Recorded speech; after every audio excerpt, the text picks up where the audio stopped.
Still no dice? Not at all. And I've asked pretty much everyone in the court of Fontaine already. Lynette's ears drooped as soon as she heard that we'd have to be out and about for days on end. And Fremine, he hid himself under his helmet as soon as he realized there'd be people around that he didn't know. What about Chiori and Charlotte? I feel like both of them would be more than up to it.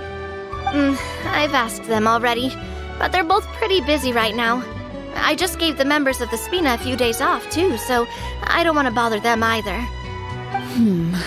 This is getting pretty difficult. Navia, Clorinde, what's up? Oh my. Well, if it isn't my dear partners. How are you all doing? Huh. Navia? Huh? Oh, you mean... Yep, this is our chance. Do you need our help with something? Oh, precisely. My dear partners, we've got a huge problem right now that only you can solve. Whoa, for real? Absolutely. We've already exhausted all our other options. Traveler, Paimon, would you join us and play Marechaussee Hunter Judgment Day? Marechaussee what now? It's a new game script by the Tabletop Troupe, a local roleplay adventure club. Ever heard of the Tabletop Troupe? They put out games that allow you to participate in a story and roleplay characters with your friends. Oh, I've loved their stuff ever since I was a kid. That sounds super interesting. Clorinde and I are both veteran members of the club. Recently, someone came up with a new script and was looking for people to help playtest it for them. And when they asked, of course I couldn't refuse. I mean, come on, a brand new script? Nobody has ever played it before. Generally speaking, scripts at that level of development have a lot of issues, but I think this one is pretty solid. The author obviously put a lot of work into the story, and the world building is also quite credible. Whoa. I know I was the one that handed you the script, but some of us haven't read it yet. No spoilers, please. Anyway, the script calls for a team of 4. Ah, yes. We're missing one final player right now. So, you're saying you'll help us out? I knew I could count on you, partner. Paimon and the Traveler are kind of a package deal. Is that okay? That's not a problem. I'll adjust the pace based on the actual number of players, and ensure that everyone has a good time. Well, Traveler, what do you think? Wanna play? Paimon will follow your lead. Well, that solves our problem. You have our thanks. Woohoo! I'll go grab the script manager from the club right away. The script manager? Didn't you just say that you gave Clorinde the script? The club introduced a completely new kind of gameplay for the script. In this iteration, the Game Master's version of the script is incomplete. The script manager provides the next part of the script only after players have completed the current list of objectives.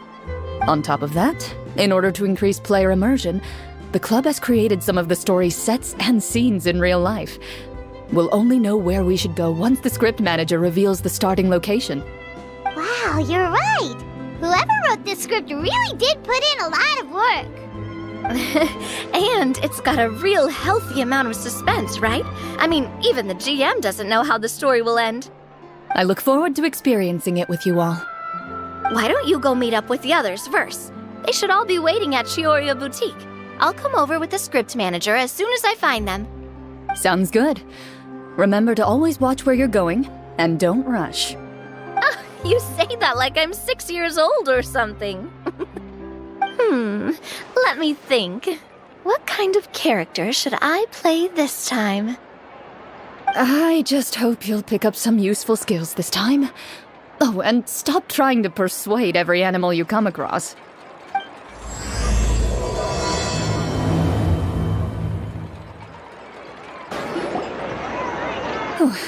Sorry to keep you waiting. You're back! Huh? And you've got the Traveler and Paimon with you, too! What a pleasant surprise. I assume you'll be joining us for the game then? Linny, Farina! Paimon didn't know you were playing too! Are you also members of the tabletop troupe? I'm more of a casual member, if anything. I haven't taken part in many formal club activities. Lynette Fremine and I play something similar at the Hotel Bouffe Tété sometimes, but I'm usually the GM. Still, I'm sure it'll be fun being a player for the first time. I'm looking forward to it. Well, I'm not a member of the club at all. Clorinde simply woke me up first thing this morning, said there was a good script worth experiencing, and asked if I wanted in. If you're interested, I can give you a referral. That should give you a 40% discount on membership fees. I think I'll wait to see how this experience plays out first, especially when it comes to the quality of the script. If it's sufficiently fun, then I'll join. Do you participate in a lot of tabletop troupe activities, Clorinde? You could say that. She's actually one of the few senior game masters of the troupe. Right. I knew about that even when she was still my subordinate. It's nothing. Really, just a small hobby of mine. Wow. Paimon's so used to seeing you be all upstanding and intimidating as the champion duelist. It's kind of hard to imagine you role-playing with a bunch of friends. Surely you jest. I would never intentionally make things difficult for my players. I maintain a clear boundary between my professional and personal lives. The me you see at court represents the law and order of Fontaine. I put all personal feelings to the side and grant a fair duel to all who seek to defend their honor. But in my personal life, I'm just an ordinary person. Someone who feels anger and sadness, just like everyone else. Well, you say that, but for all the time I've known you, I don't think I've ever seen you cry. I've seen you get angry, sure, but now I'm wondering whether you were actually mad or if it just looked that way from the outside. I was probably in work mode during those times. Is that so? Well, in any case, I just feel like even in your personal life, you don't get emotional very often. So you want to see me cry? That might be a little difficult. A show of anger, though, that might be something I could accomplish. No, that's not what I meant.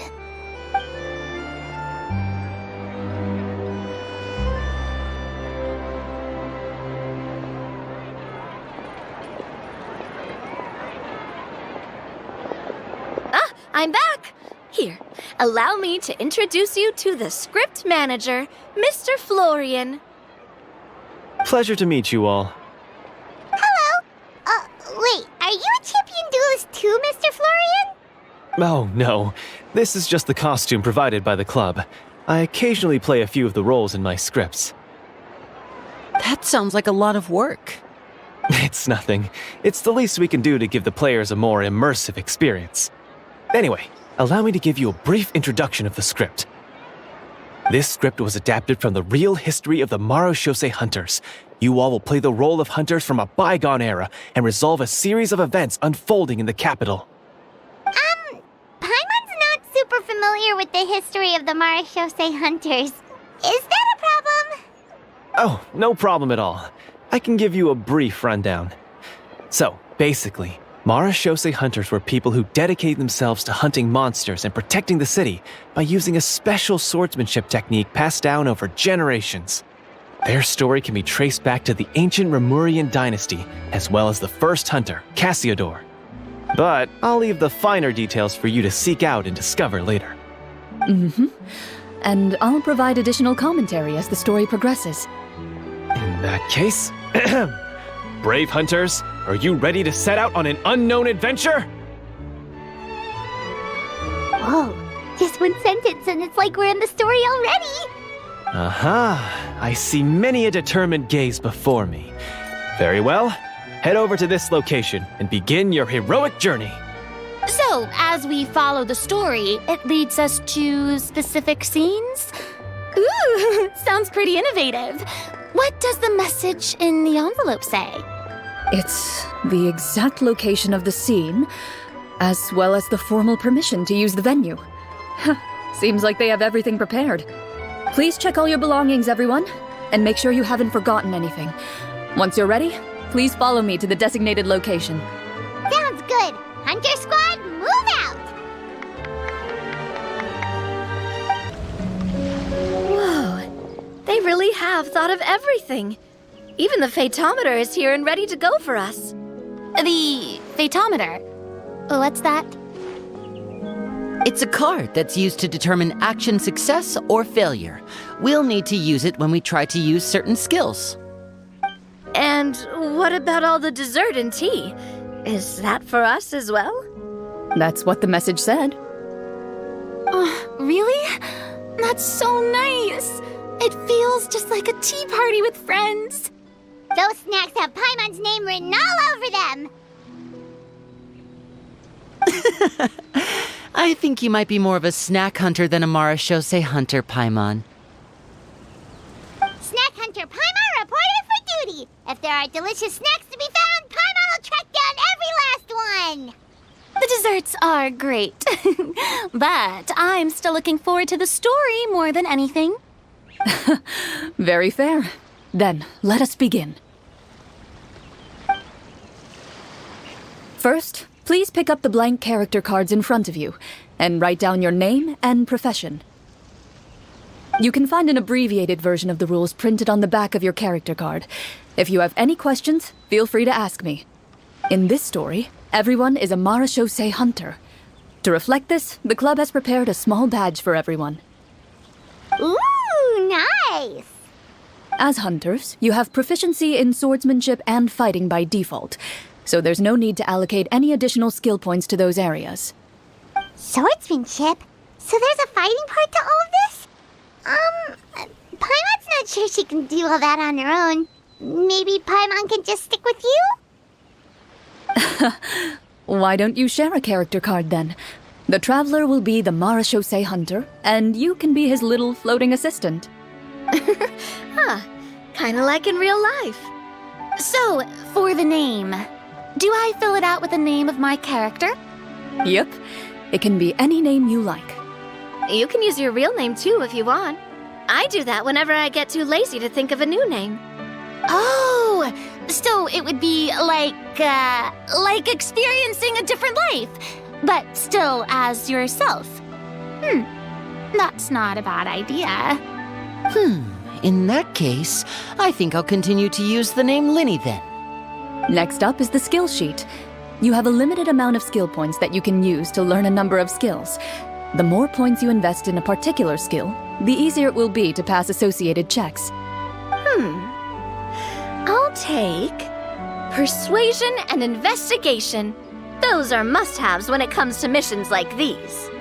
Oh, those skills sound like they'd be useful for gathering intelligence! Good idea, Navia! Just as expected of a veteran player. So should we also take those skills then? Not necessarily. Since we're working together as a team, we could leave the negotiations to Navia and use our skill points to pick up other useful skills. For example, I think I'll take Stealth and Sleight of Hand. That will give us more options if we run into any situations we can't negotiate our way out of. Oh, interesting. I wasn't thinking about it like that. I suppose it's not so different from an acting troupe. Everyone has their own role to play. Let me see.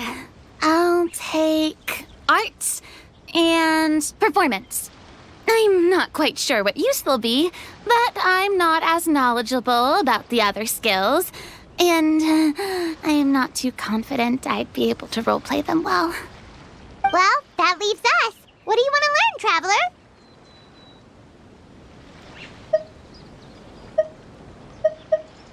Ha!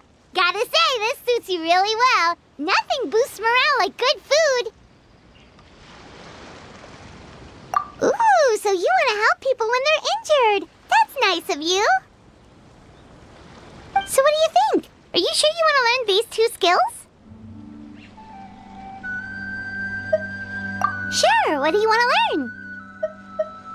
Oh, something that'll help you get a read on other people's thoughts. Sounds useful. so you want to help people and... So what do you think? Are you sure you want to learn these 2 skills? Let's see. Oh, looks like you each have enough points to choose one final skill. You've all picked such classic skills. It's fine to go a little bit out of the box, you know. Why do I get the feeling she's getting ready to cause trouble? For example, this one here. Summon. Doesn't it sound super mysterious and cool? Oh, I saw that one just now as well.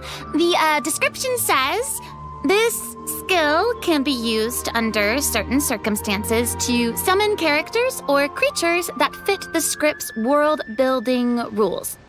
The script's world-building rules, huh? But how are we supposed to know what a Marashose hunter can summon? Oh, that's not for us to worry about, my friend. Just learn the skills that interest you, and the GM will take care of the rest. Alright, you've convinced Paimon. Let's learn summon then. Paimon can't wait to see what kind of thing shows up. Well, now that everyone's more or less finished creating their characters, we can begin. Since 2 of our players are doing this for the first time, though, let me ask. Would you like to play on easy mode or authentic mode? What's the difference between the 2? Well, in role-playing games, the story sometimes changes based on the decisions of the players and the results of the Fatometer. For example, if you fail a check, that means you cannot use the target skill in that scenario. A critical failure may even result in further negative consequences. If you choose to play in authentic mode, every time you elect to use a skill, you'll need to use the Fatometer to see whether you succeed or fail, and face any consequences that may follow. If you choose easy mode instead, every check will be successful by default, and you won't have to worry about luck playing a factor.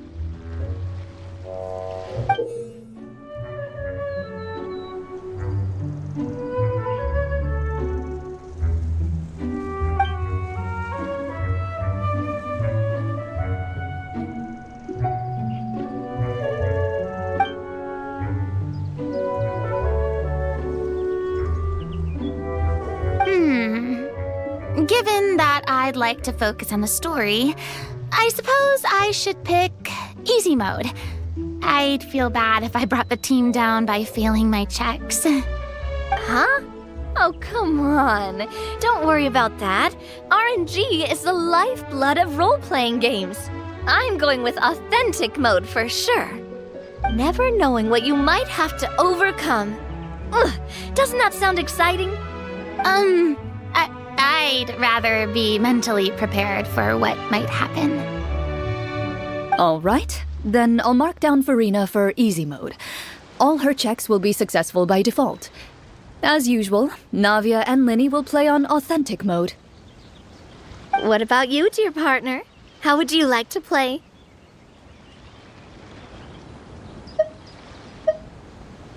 Are you sure? No need to worry about the pesky Fatometer. Pretty good choice if you just want to relax and play the game. Honestly, I don't think Clorinde would make things too difficult for us no matter what the Fatometer says. Isn't that right, Clorinde? No promises. That wasn't super reassuring. Well, anyway, enough talk. Let's get started. I want to experience at least a good chunk of the story today. Speaking of the story, why is the beginning scene on a beach? Well, that's because... a long time ago, back when human civilization was still in its infancy, powerful demons and evil sorcerers ruled over the land. They created a host of monsters and sent them to slaughter all humans in existence. Soon, a group of human rebels banded together. With their swords raised, they swore to brave the darkness, and in doing so, subdue each and every monster that sought their destruction. They became known as the Marashose Hunters.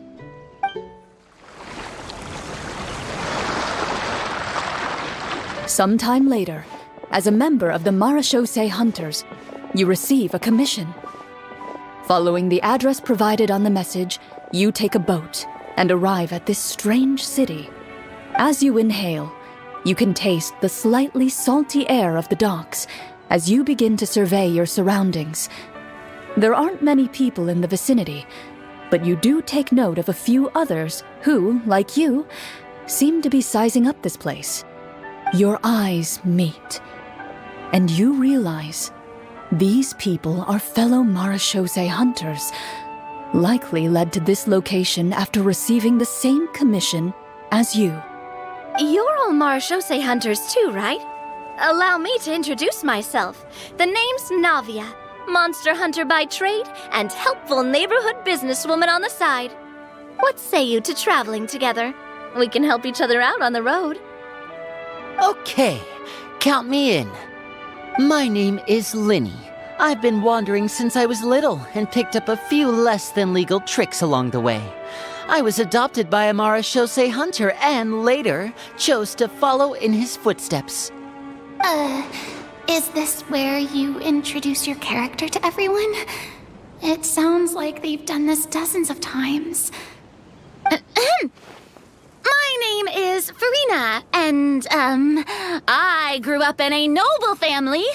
I always had a strong interest in performance and the arts. Even though I'm a marechaussee hunter, what I really want is to be a performing artiste.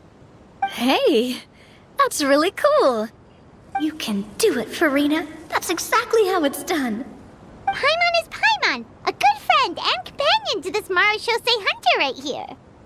I've been studying medicine ever since I was a child. I want to do my part to eradicate these monsters and use what I've learned to heal others. Oh, welcome, welcome. When we face the monsters, I'll make sure to charge in front to give everyone some cover. You can take care of the healing at the back. You open your envelopes at the same time.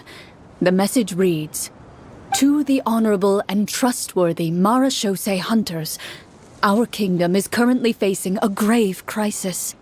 The lands outside the capital have been overtaken by monsters, and our people are being led astray by forces of wickedness. We beseech you, please help us resolve this crisis and return peace and stability to our home." Huh. The layout of this city looks super familiar. It kind of reminds Paimon of Mondstadt. The scriptwriter must have used a real-world city as a reference when coming up with the map. As experienced hunters, the layout of the city reminds you of places once traveled. You recall the sight of tree-lined streets and the gentle tranquility of days gone by. Yet, as you regard the city in front of you, it appears to be little more than an empty shell. Its hollow gates are open to you, beckoning you to come forth and bring salvation back to the town. I carefully read every line of the letter and turn my attention to the signatures at the bottom. Who issued this commission to us? You see a long string of unfamiliar names. It would seem that many of the residents of the city issued this commission together. They sensed that things were not right within the kingdom and sent a distress signal to the outside world. In that case, why don't we take a walk around the city and see if we can learn anything from the local residents? Oh, good idea. We might be able to get some leads on the monsters and bad guys we're after. You look up and see a tavern nearby. It appears to be open for the day. Why don't we go check out that tavern? If the novels I've read are anything to go by, taverns are usually full of information.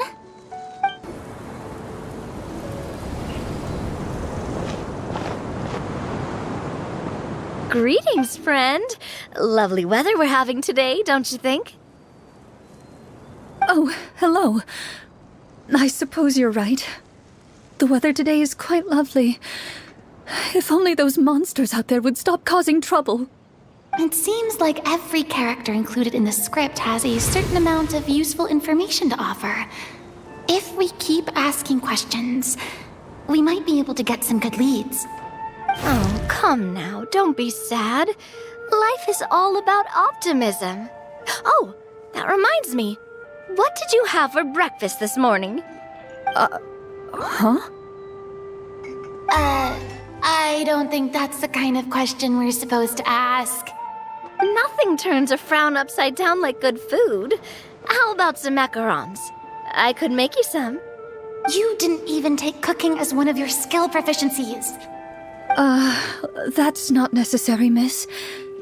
Excuse me for saying this, but you don't really look like a chef. Besides, I'm not really a fan of sweets. So you're someone who barely smiles and doesn't like sweets. You're really starting to remind me of this one friend of mine. Hey! Did she just... me? Clorinde must have broke character for a second. This isn't getting us anywhere. Traveler, maybe you can think of something.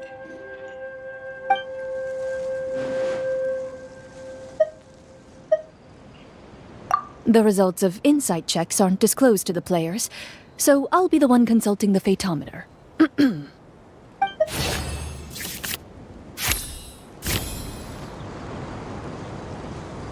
You recall all the lessons you've learned in your time and begin to carefully observe the woman's mannerisms. You notice that when she's quiet, she has an empty look in her eyes, as if her thoughts have drifted to a place far, far away. And when she speaks, she often subconsciously reaches out to touch the ring on her left hand. So you noticed. That's a little embarrassing. A horde of monsters suddenly appeared near the capital recently, so all the guards were dispatched to fight them.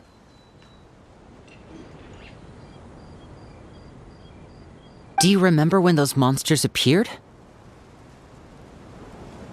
I'm not completely sure. All I know is that my husband was dispatched to fight them 3 days ago. Do you know where he was sent?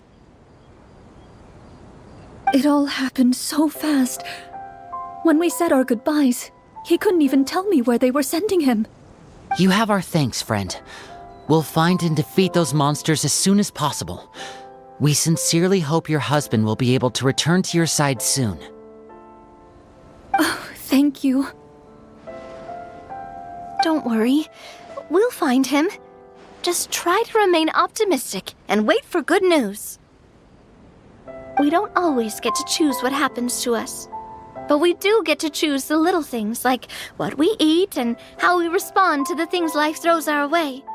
I hope that one day, you too will recognize the power of something as small and inconsequential as a delicious dessert. I'll do my best. You bid farewell to the woman and continue your journey further into the city.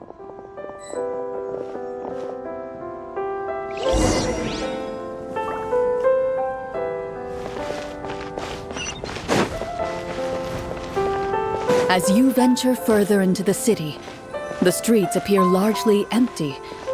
An elderly woman walks past. You see her shake her head as she puts away her wrinkled wallet. A nearby merchant folds his arms and gives you a disdainful look. You get the impression that he's someone who has long gotten used to the sight before him.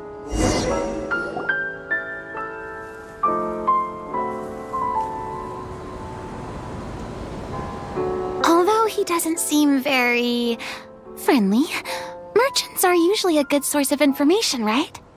Pardon me, sir. I'd like to ask a question if I may. That depends. How much are you willing to pay? How about this much? What do you take me for? Some lowly beggar? You can't even buy half an onion with that amount. Surely an onion can't be that expensive, right? What do you know? War's nearly upon us. Everything costs several times what it did before. If you're not gonna buy anything, then scram. Whoa, what a nasty guy. Maybe we shouldn't even bother talking to him. But he still might have information we need. Traveler, can you think of something? Sir, we came to the city to solve the very problem you seem to be referring to. The war you mentioned, would it happen to be against the monsters outside the city? If you happen to be well informed and know a thing or two about what's going on, we'd appreciate it if you could share that information with us. After all, the sooner this problem gets resolved, the easier it will be for you to do your business.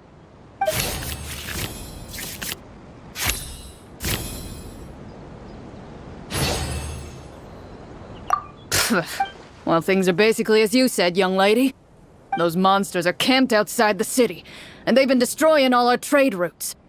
We have limited reserves within the city, so if this continues, we're all gonna be in big trouble. Wait, you're saying no one has put a plan in place to distribute supplies or maintain order? We could all starve, and those nobles in the palace wouldn't even break a sweat. Who knows? Maybe they've been in cahoots with the monsters all along. That is concerning. All right. That's all the information you need, right? Off with you now. I've still got business to do. You know, if you smiled a little more, you'd definitely get more business. And I bet that would make your life just a little bit sweeter. I'm not saying it's guaranteed to work. It's just a tip.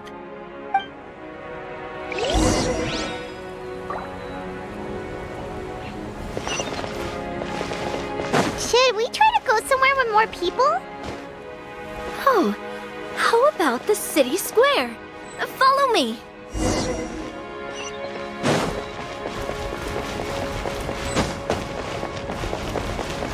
Before you lies the city's central square. You see a man with a slightly anxious look on his face, pacing back and forth, his head hanging low. He doesn't seem to notice your approach. Still immersed in his own thoughts, he shakes his head and lets out a long sigh. This guy seems promising enough. Maybe I can get some information out of him. Hello, sir. Is there anything I can do to help you? Oh, wait, you're... I'm... Oh, dear goodness! You're a Marashose hunter! You recognize us? Ah, are you one of the people who wrote the commission letter? Yes! Oh, I didn't expect you to actually come! Oh, what great news! The city is saved! What happened here? Alas, we once lived comfortable, carefree lives. This city used to be free of monsters. The first Marashose hunter, Casiodor, the Golden Hunter, he was the one who drove them back. However, monsters have once again surrounded the city. Perhaps the seal that kept them at bay has lost its power. Or perhaps an evil sorcerer has been meddling in our affairs. All I know for sure is that their return has stripped the city of any chance at peace. Are there not enough soldiers to drive them out? It's not a question of numbers. The guards simply have no idea how to deal with them. Most people my age have never even seen one of the monsters, much less been trained to fight against them. What's worse, many of us don't even know the history of the Marashose hunters anymore. When I was a child, though, my grandfather would tell me stories about how the Marashose hunters drove back the monsters. So, on the off chance that something might come of it, I decided to reach out to you. To be perfectly honest, I was starting to think all those stories were just tall tales. But now that I've seen you in person, I finally know that it was true. Well, you can rest easy, friend. The righteous and formidable Marashose hunters are on the case. The man is touched by your determination and resolve. His eyes begin to well with tears of relief. Still, if we are going to hunt the monsters, we need to know where to find them. Can you give us any leads? All I know is that the area outside the city is dangerous. I'm afraid I can't point you toward a specific location. Oh, although, if you leave the capital through the main gate and follow the road, you should run into a group of guards. They might know more about where to find the monsters. I see. We'll go look for them then. All right, be careful. Oh, and one last thing. The monsters outside the city are just part of the problem. There are evil sorcerers inside the city as well, so be on your guard. They're actively working with the monsters, and have corrupted the court ministers with malicious magic. They're the reason why, even inside the city, everything has been a giant mess. Even one of our kindest ministers has turned into a boorish and unreasonable figure, interested in nothing but enacting laws that exploit the people. Who knows how much longer we'll be able to go on like this. Talk about being stuck between a rock and a hard place. I feel bad for him.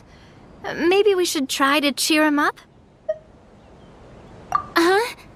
Like, now? Is this really the right time? I appreciate your kindness, but for now, it's more important to focus on the crisis at hand. Brave hunters, I leave the future of this kingdom to you. If I understood correctly, there are currently 2 problems in the kingdom that need solving, right? Exactly. We need to defeat the monsters outside the city and take down the evil sorcerer stirring up trouble from within. But which problem should we tackle first? Well, this seems like a good moment for a break. Take some time and discuss what you want to do. Let me know when you've made your decision. I really didn't expect the people in the city to keep us at arm's length like that. I totally thought the hunters would be treated like heroes. Well, Clorinde said the script took cues from the real history of Fontaine, right? Maybe the real-life Marachose hunters were also treated like that. I wouldn't say it's a perfect representation of history, but there are definitely some similarities. Would you like to hear more about it? Sure. As long as it doesn't spoil anything in the script. You've brought up bits and pieces of the hunter's history before, but it was all in passing. Paimon wants to know too! The hunters were super powerful, right? Were they all from a special line of supernatural beings or something? Kinda like the yokai in Inazuma? No. All Marachose hunters were ordinary mortal fighters. The only thing that set them apart were the special sword techniques passed down over the centuries. Huh? So you mean anyone could become a Marachose hunter? In theory, yes. All you would need to do is survive the rigorous training and master the swordsmanship techniques required to fight the monsters. Still, most people dropped out at the early stages, and others called it quits the minute they saw a monster in person. To become a hunter, you must be strong in both body and mind. What kind of monsters did the hunters fight exactly? Oh, and the evil sorcerer the script mentions. Did they exist in real life too? The land of Fontaine once played host to an ancient dynasty known as Remuria. After that dynasty fell, monsters began to appear, intent on obstructing humans from establishing a new social order. One of the ancient sorcerers of Remuria used his power to assemble a formidable army of golems.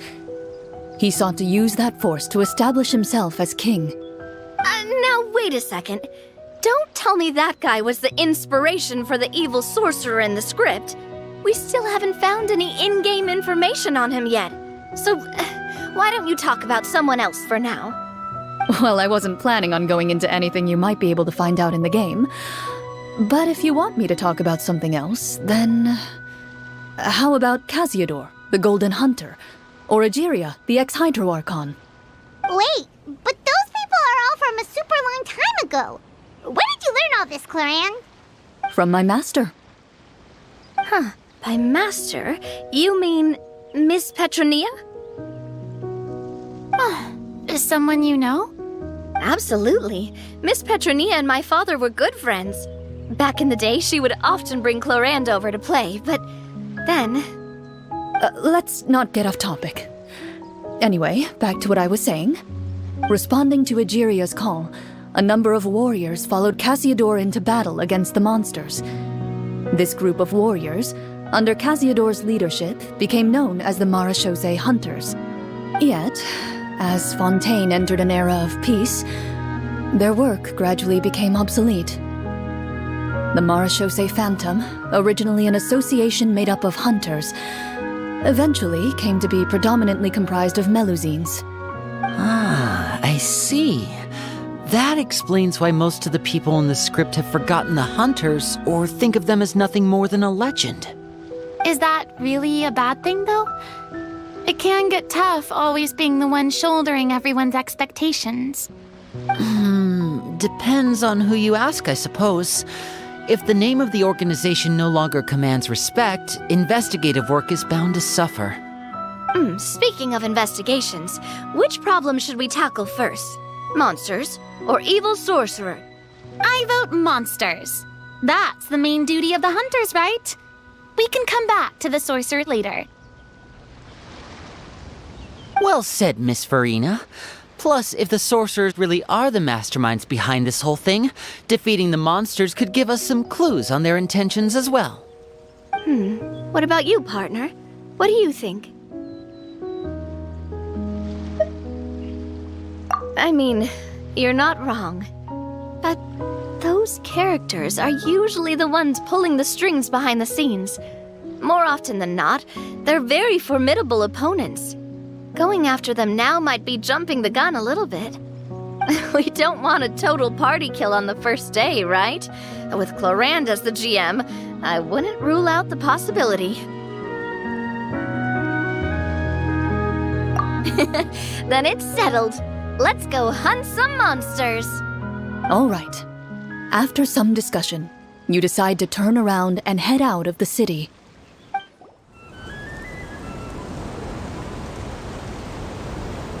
Let's take a look around, like that guy said. You there! Outsiders, halt! Who's there? An armored man approaches you. He has a tall, muscular build and a determined expression in his eyes. Just one look, and you can tell he's fought in his fair share of battles. Although he's trying his best to conceal his current state, his uneven gait and the sweat dripping down his forehead make it obvious that he's been wounded and is in serious pain. I'm the captain of the guard. I saw you sneaking around the city earlier, so I'll only ask this once. State your purpose, or it's off to the dungeons for the lot of you. Wow, it's been a while since someone's been this suspicious of us. I said talk, not whisper between yourselves. Have you ever heard of the Marchese Hunters? Marachose hunters? Ha! That fairy tale, you mean? What, you expect me to believe you're one of them?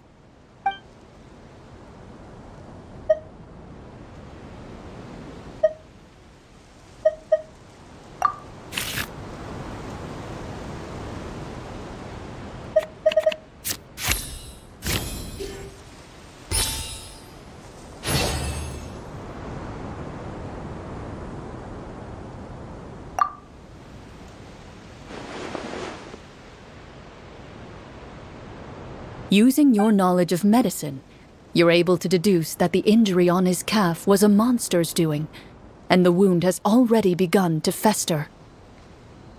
As you check him over, he looks at you with suspicion and retracts his injured leg further back. I'm a doctor by trade. Please, let me redress your wound. You don't have to suffer like this. The man appears somewhat disgruntled at having been exposed, but soon relents and raises his leg for you to take a better look. He allows you to apply a poultice of specialized medicine to the wound, and it appears to bring him much relief. The tension in his brow eases. All right. Guess you lot might actually be real Marachose hunters after all. In any case, you've successfully treated my wound. So, what do you want to know? Do you know where we can find the monsters, or the other guards who are fighting them? He informs you of the various locations where monsters have appeared. He looks in that general direction with a pained gaze, as if a thin, invisible thread is pulling on his wound. Some of our new recruits have never even dealt with a petty thief, and now they're out there fighting monsters. If it weren't for this cursed leg. Oh, please, sir. Don't get too worked up. You need to focus on your recovery. Just leave the monsters to us. We're Marachose hunters after all. Hearing you say that, A glimmer of hope flashes in his eyes. But it disappears almost as quickly as it came. Those monsters aren't easy to deal with. But if you insist on going, I won't stop you either. I just hope all the guards will be able to come back to their families alive. I wish you the best of luck.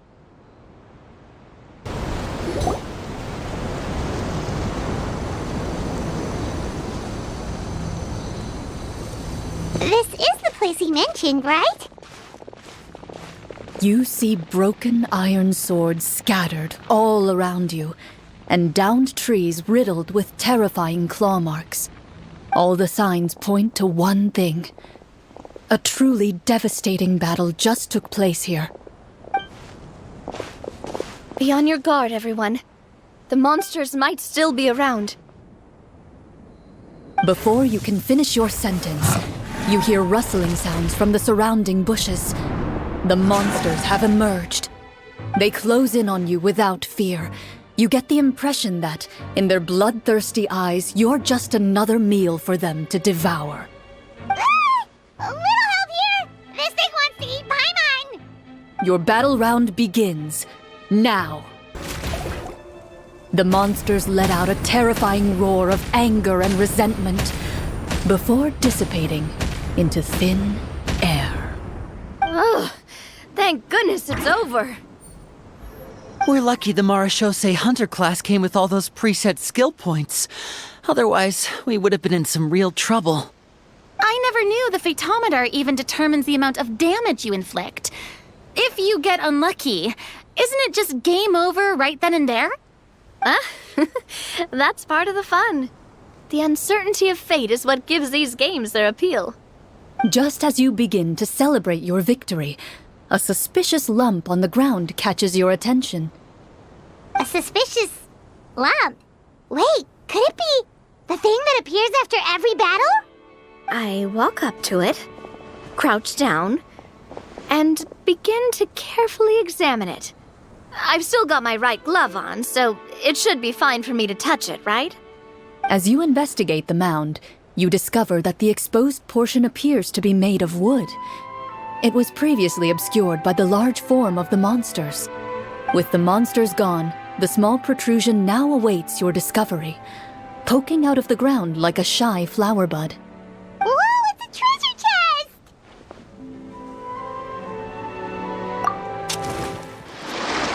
With everyone's help, you successfully excavate the wooden chest from the ground.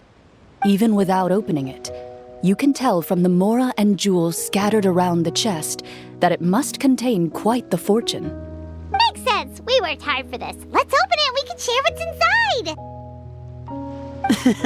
I can understand your excitement, Paimon, but think about it. Doesn't it seem like there are people out there who need this treasure more than us? Yeah. Think about all the people suffering in the capital. Or all those guards who got hurt fighting the monsters. Wouldn't it be better if we gave the treasure to them? Wait, is that how it works? Paimon thought since we were the ones to dig it up, we could just take it for ourselves. Well, let's put it this way. Any decision you make during a role-playing game can impact the future course of the story. But would the people really believe us? It's hard enough for us to prove we're Marashose hunters. What if they think we procured the treasure illegally? They might get even more suspicious of us. That's definitely something we should consider. Maybe we can come up with an explanation in advance. Well, if donating it could cause that much trouble, why don't we use it to buy some gear and fill up on good food? Then we'll be ready to fight even more bad guys. Looks like you're facing a difficult choice once again. Well, it's getting late. Why don't we call it a day for now? Wow! Where did the time go? I'm not sure if it's because I'm having so much fun with you all or because the story is particularly enticing, but I feel like I could almost keep going. Here, here. Ooh, how about we play through the night? I'm not sure I'll have enough energy for that. Yeah, that won't work for me either. Lynette will give me an earful if I get home too late. I understand how you feel, Navia, but we have to change venues for the next part of the story anyway. Huh? Another location? There's a special note for the GM at the end of this section that says to proceed to an indoor set for the next part of the script. Whoa! They really pulled out all the stops for this new script. Well, even if we end the game for the day, we can still stay a little longer and hear Clorinde finish her story, right? Paimon wants to hear more about the history of the Hunters. Something tells me you just want to finish the free desserts before we break for the day. That's just a coincidence, okay? Besides, to Paimon, not finishing free food feels even worse than having to buy her own. And anyway, Paimon really does want to hear more about Clorinde's master. Well...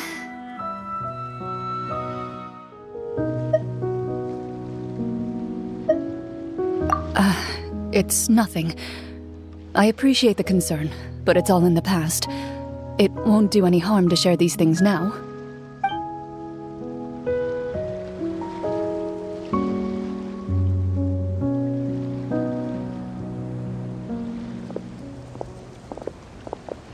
My earliest memories are of living with Master.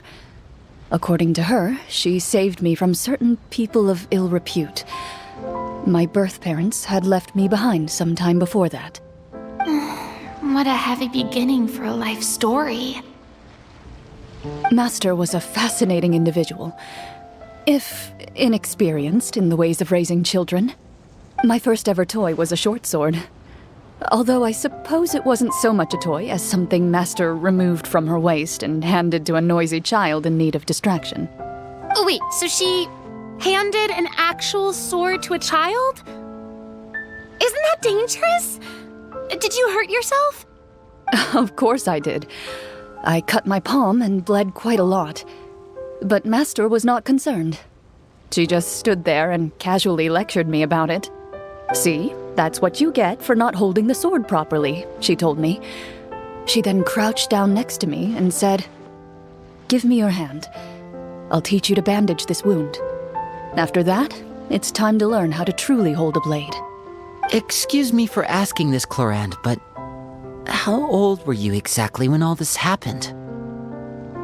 Probably around, 3, give or take. 3?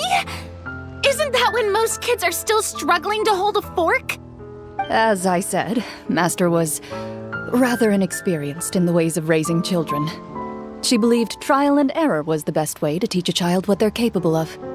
I'm not so sure this is a question of experience. I didn't see anything wrong with her ways at the time. And anyway, children don't get to choose how they're raised. Oh, she did bring me back a pet from Liyue once. It was a Geovishap hatchling. A Geovishap hatchling? For a pet? That seems even more dangerous. What she said was this: make sure to get along, you two. If you really can't agree on something, just settle it with a fight. Whoever loses is the real pet. And how old were you when this happened? 5. Well, did you win? No, I lost. So you're saying you actually became the Geovishap's pet? Yes, but only for a week. By the end of that week, I defeated it in combat, and we've shared a cordial relationship ever since. That really doesn't sound like the kind of childhood someone should have. Later on, I gradually understood that Master most likely didn't know any other way to raise a child. She was a Marachose hunter, but I never heard her bring up her own parents. Thanks to her, I learned how to navigate the forest by the age of 6, and could hunt monsters in the wild by myself the year after that. Even though the training she subjected me to was strict, she always made sure to take me traveling when she had the time. We met many of her friends during those days. That was also how I met Mr. Callis and his family.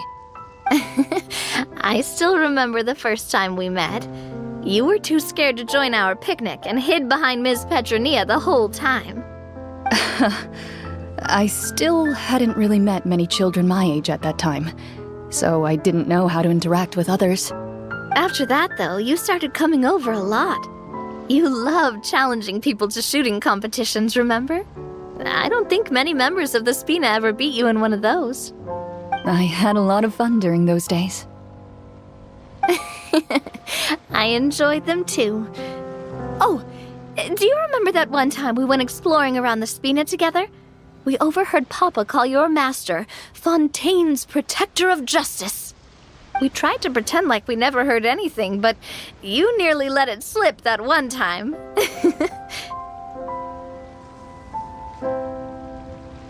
Protector of Justice?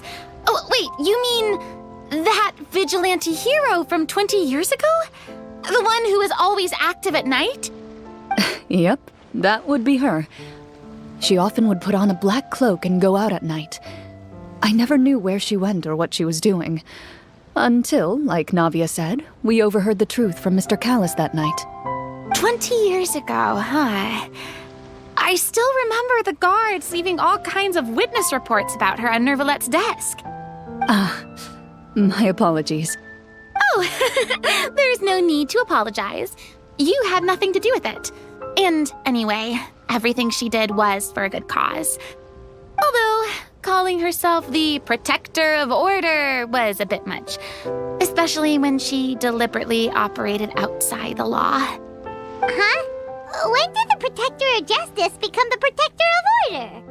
Oh, she had a bunch of code names. I heard she would just come up with a name on the spot whenever she was asked.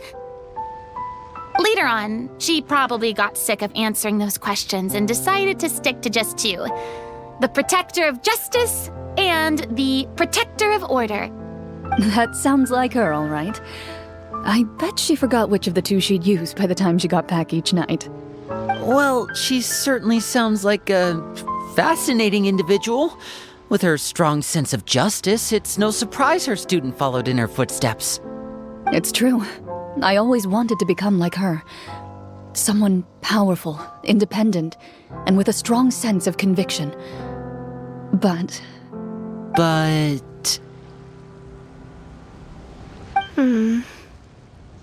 She suddenly disappeared the night I turned 10 years old. Disappeared? What happened? I have no idea. She didn't even leave a note. I was never able to find out where she went. That night, I was celebrating my birthday at Navia's house. But Master never came to pick me up. When I returned home on my own, it was to an empty house. When she still didn't appear after a few days, I went to Mr. Callis's house to ask about her whereabouts. But he only shook his head. Papa probably didn't know either. I know he sent a few people to investigate the matter in secret, but they never found any credible leads. Don't worry, I understand.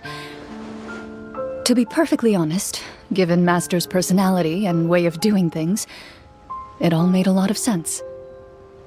If I had to guess, I'd say she probably used it as an opportunity to force me to become independent.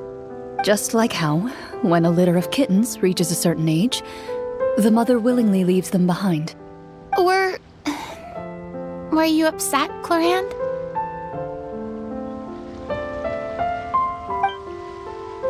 I was at first, but not anymore. I don't believe Master would suddenly disappear for no reason. There must have been something she just had to do. Well, despite everything, you still managed to follow in her footsteps and become the greatest champion duelist in all of Fontaine. You're practically a living symbol of law and justice. I suspect my position would be far too by the books for her. Master always did whatever she pleased. But you're right. I suppose I do take after her in some ways. Who knew Clorinde had such an interesting past? I never had the chance to ask her about it before. And I wonder, if Clorinde's master were the champion duelist back then, would that duel against Mr. Callis have gone differently? Oh no. Judging by the atmosphere, Clorinde and Navia are probably thinking something similar. The mood just got super awkward all of a sudden. Well, anyway. Would you look at the time? It's getting dark, so we should probably call it a day for real this time. If we keep talking like this, we really will be here all night. I had a great time today, Miss Clorinde. Thank you for being our GM. Anytime. The script was good, but I've got to say, your childhood stories were even better. Hey, you should tell us more about that fight against the Geo-Bishop sometime. Maybe your master was onto something. You could be right. What does she mean, onto something? I certainly don't know any 5-year-olds who want to fight a bishop in their spare time. Guess I'll head back as well. I need to save my energy if I want to continue enjoying the story tomorrow. You're that excited to hear about my fight with the bishop? I was talking about the script.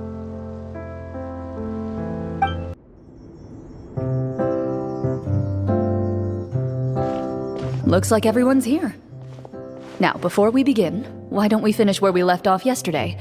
There was an important decision to be made, yes?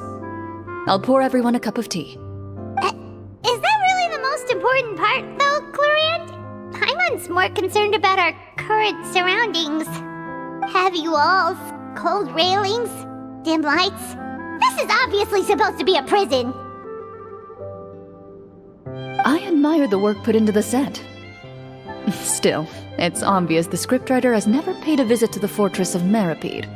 So this set is going to be a part of the script? Unfortunately, that is something I can neither confirm nor deny. Anyone think Clorinde's smile is starting to look kinda scary? Well, whatever happens, we'll just have to push on. But first, we should really figure out what to do with this treasure. If we're worried about arousing suspicion because of our identity, why don't we give ourselves a different name, just like Clorinde's master did? Yeah, it might be better to keep a low profile. As long as we're helping people, it doesn't matter who we are or what we're called. Staring at me won't get you anywhere. Or did you want some more tea? Paimon's good. Thanks. Why aren't you saying anything, Navia? Wait, what's that next to you? Oh, this is the short sword Clorinde mentioned last night. I found it. Huh.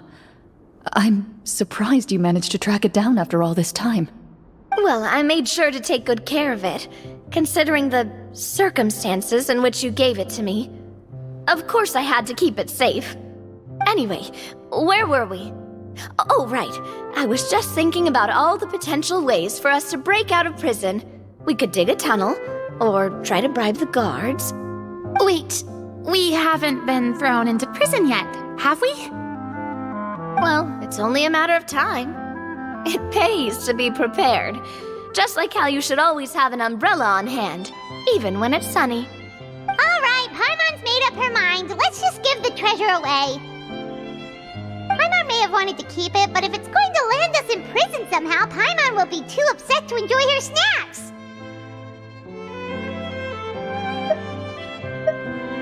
So, you've reached an agreement? All right then, we can continue with the story. Oh, and we'll collect all the scattered pieces of treasure on the ground as well. All right. You collect the treasure and make your way back to the capital with your bag of loot in hand. The city is still shrouded in a gloomy, oppressive atmosphere, but your spirits are surprisingly high. In places where sunlight struggles to reach, you generously share your wealth with the children, the elderly, and the poor in urgent need of help. Thank you, kind soul. The elderly woman's look of gratitude follows you as you walk away, her eyes never leaving your back until you move entirely out of sight. However, there's still quite a bit of Mora remaining. It appears you haven't made much progress. She's probably trying to tell us to speed this up. We need to hurry up so we can address the sorcerer problem. Should we go find that man again at the square? He seemed like a pretty responsible guy. I'm sure he knows the people here far better than us. Oh, Ooh, good idea! Just as you start to make way to the square, intent on finding the man again, there's a voice.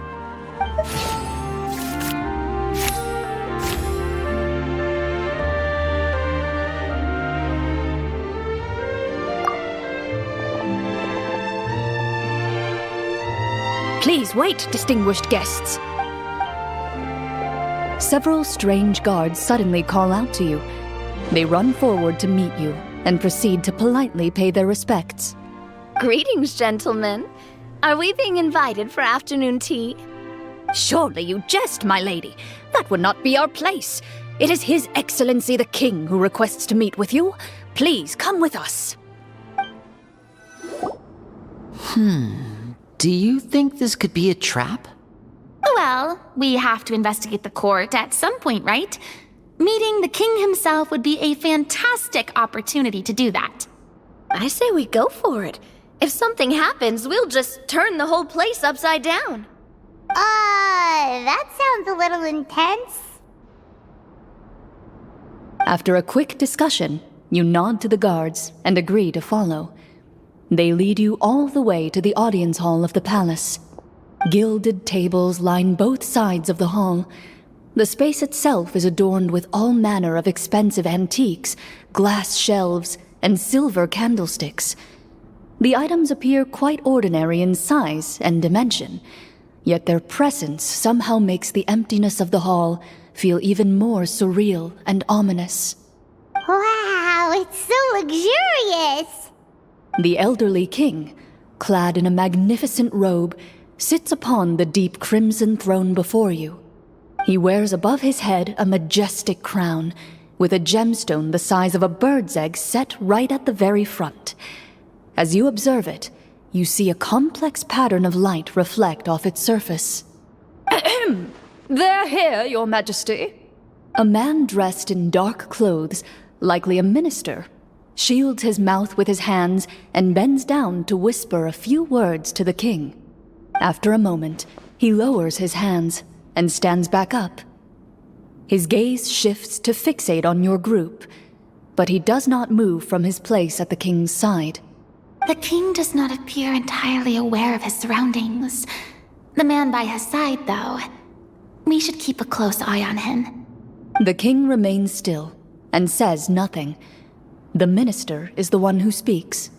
Esteemed guests, allow me to thank you for coming to our faraway kingdom. Unfortunately, His Majesty the King finds himself quite exhausted from work. So please allow me, his Prime Minister, to welcome you in his stead. I've heard tell that your group, the Marechaussee Hunters, used your exceptional ability with the sword to repel the monsters near the capital. Such a great deed deserves to be rewarded. However, seeing that I was not fortunate enough to observe such a feat with my own eyes, you'll forgive me for seeking to verify the truth by speaking to you myself. Well, we've got nothing to hide. You brought us here to talk, right? So we'll just explain what happened.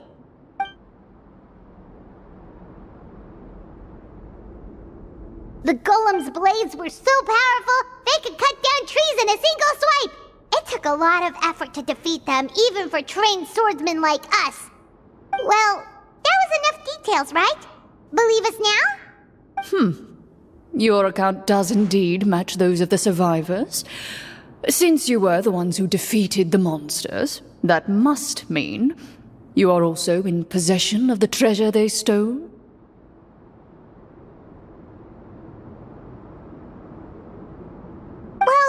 We did take the treasure, but... How did he know about the treasure?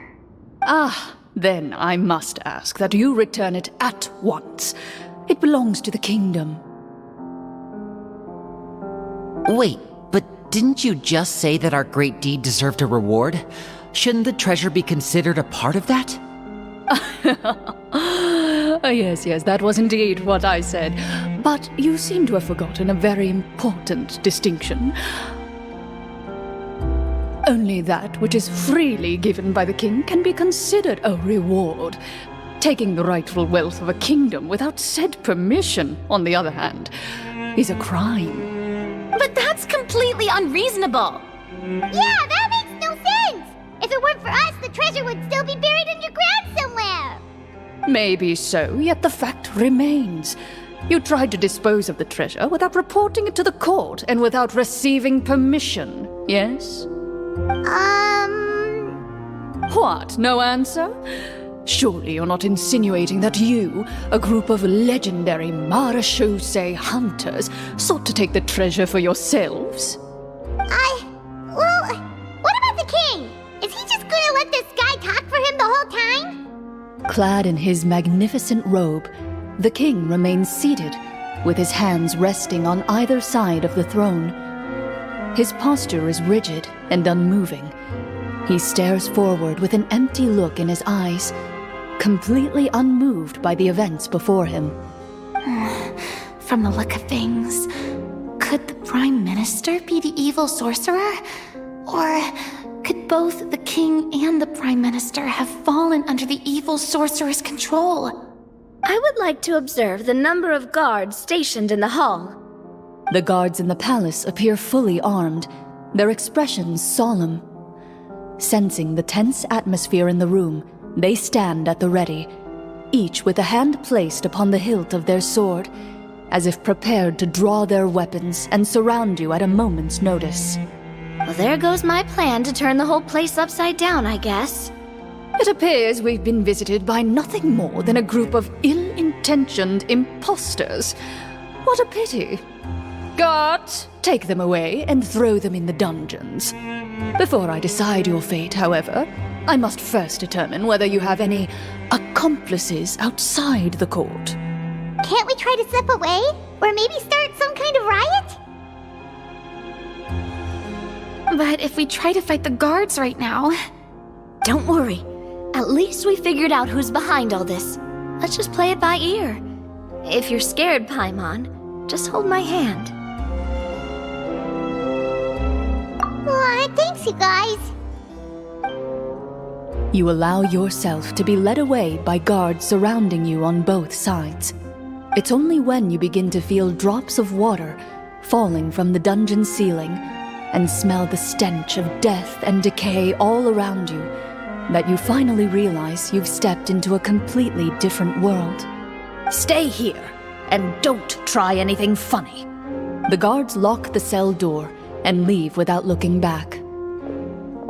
Wait, sir! Your voice echoes through the dark hall, but the only response you receive is the sound of water dripping from the ceiling. No! What should we do now? Carve out a new path of fate with our own two hands, of course. I draw my weapon. You reach toward your waist, but find nothing there. You now recall that your weapons were confiscated before the guards locked you in the cell. The bag of treasure along with them. What about that knife I hid in my boot? When did you hide it in there? When I was thinking about digging a tunnel. Rejected. You failed to inform the GM of this course of action. Moreover, the guards would have conducted a thorough search before throwing you in prison. And the keys to the cell aren't anywhere to be seen? Correct. You don't even feel a lock hole on the cell door. Oh, well, there goes all our plans. Indeed. Huh? Why are you the one saying indeed? Because that statement holds true for me as well. This is where the script ends. What? But that's a terrible ending! Generally speaking, this should be the point where the scriptwriter gives the players some kind of hint, or gives the GM some kind of code for how to move forward. I mean, maybe they just really wanted us to be immersed in the feeling of being in prison? Like, they'll only show us the way out once we've grown truly and utterly desperate? That is a possibility. If only there were desserts and tea in real prison. Oh, wait, guess that's kind of how the Fortress of Meripede works if you're lucky. Oh, before I forget, Navia, the short sword you had with you earlier. I took a closer look, and the craftsmanship doesn't appear to resemble anything from this era. If I remember correctly, that style was last in vogue several hundred years ago. Wait, Clorinde said that sword used to belong to her master, right? Does that mean her master has been alive that long? I doubt it. The way she went about things often made her seem childish more than anything. I'd say the sword was most likely an heirloom passed down over time. Hang on. A precious heirloom passed down to you by your master. And you gave it to me just like that? You weren't worried I might lose it? Master left many things to me when she disappeared. There was the sword, an old key, and a good amount of junk she probably just didn't want to take with her. I gave you the sword back then, because I didn't want our friendship to end.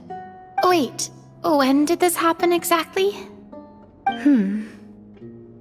After the duel. Between Mr. Callis and myself. Before that, Clorinde would have meals with us and even stay over at the Spina some days. She was on great terms with Papa as well. After the duel, though, there was a period of time where we simply didn't know how to face each other. She entrusted this sword to me, and never came back. We were both sad, and conflicted, and totally overthinking everything as a result. Whenever I looked at this sword, I couldn't help but wonder if Miss Petronia had never introduced us to each other at that picnic. Maybe part of the sadness I was feeling could have been avoided. Back then, it felt like I hadn't just lost a father, but a close friend as well. No one can change the past. The most important thing is that you two found your way back to each other and can enjoy things like this together. Yep, you're right. I'm sorry, you two. I didn't mean to bring up any sad memories. Think nothing of it. No one here is at fault.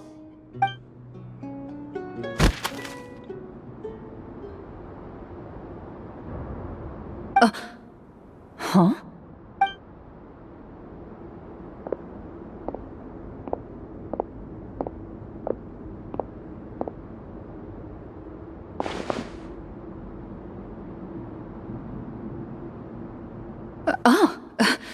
Looks like the next part of our script is here. Perfect timing. The situation was really starting to get desperate. And not just because of the prison thing. From Clorinde's face, Paimon really can't tell if it's good news or bad news.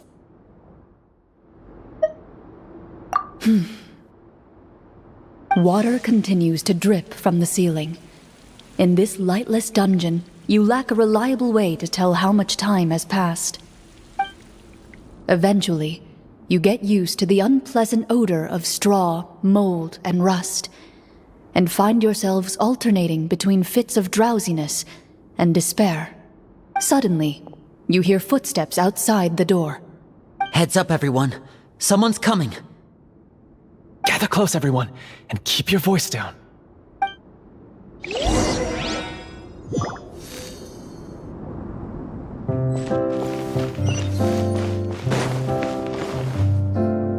Who are you? I work as a guard in these dungeons, but my true identity is the same as your own. I'm also a Marechaussee hunter. Huh? Shh! I've already sent away the other guards, but if we make too much noise...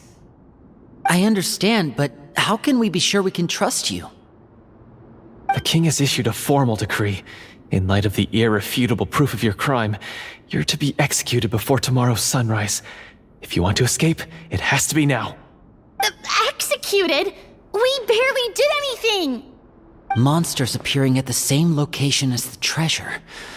Could this entire thing have been a trap? There will be time for speculation once we're out of here. As for my identity, I have no way to prove that to you just yet. Infiltrating the capital was difficult, and finding a chance to speak with you has taken a lot out of me. I could go on, but I think we can all agree that now is not the time for details.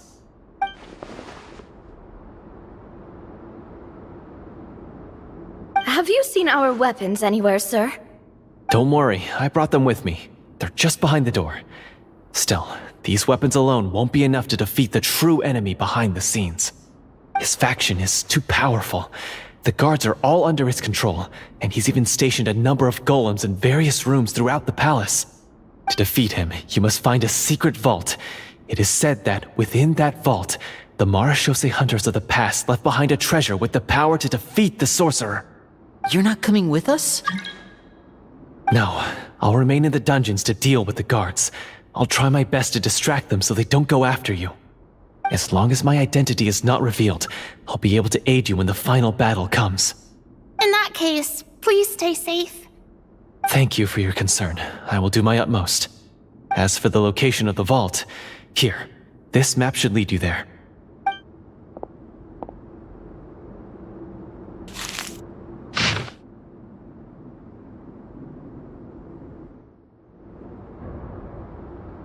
Got it.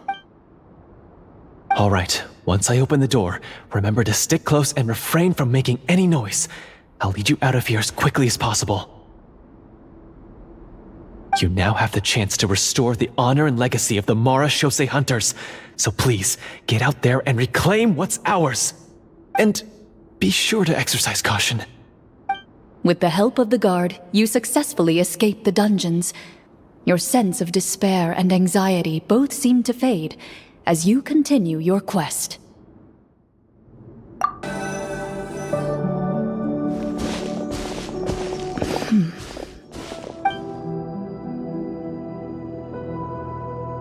Oh, what's the matter? It's nothing.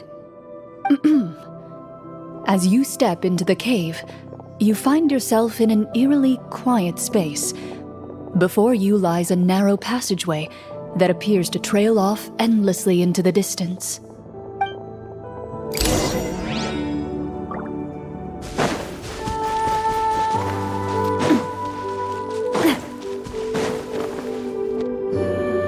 Wow, this must be where the treasure is hidden. But this door is blocking our way in. It almost looks like it's been here for quite some time. I've got to hand it to the tabletop troupe. They really went all out with the props. Huh. What have we got down here? A kind of mechanism connected to the door? Huh. It looks like we might have to arrange it into a certain pattern. A pattern on a stone door. That's something Master mentioned before. Is something wrong, Clorinde? After a long, difficult journey, you finally arrive at the location indicated by your map. It appears to be an ancient site of some sort, where treasure likely awaits. Your surroundings are exceedingly quiet and serene, as if the secret that slumbers here has never once been disturbed. If you listen closely, you can almost convince yourself you can hear the sound of its calm, gentle breathing. That description makes Paimon feel kinda bad for disturbing this place. We're doing this for the sake of the people, to free them from the evil sorcerer. I say it's time for this treasure to once again see the light of day. Linny's right. We need to keep going. The future of the kingdom depends on it. The next part of the story requires us to solve the puzzle, right? Let's start exploring the area. Yes, that should be fine. Something feels off about all this.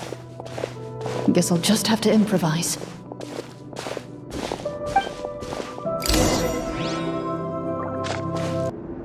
It worked! Something just appeared. Some kind of new mechanism, maybe? By solving the puzzles, you prove yourselves worthy of inheriting the secrets of the past. At the end of each puzzle, you're rewarded with With? a key. Oh, it must be the key to the big door. This is one of the Marashose hunter keys that are passed down from generation to generation. It looks just like the one Master passed down to me. It is said that 4 keys in total are required to form the final, complete key. And it seems like we just collected 3 of them. That must mean... Huh? What's wrong? You hear a few strange noises. Suddenly, all the torches in the ruin go out at once. Huh? What's going on? Did we fall into another trap? For the sake of immersion, please close your eyes, everyone. Without the torches, the space is now completely dark, and you cannot see anything.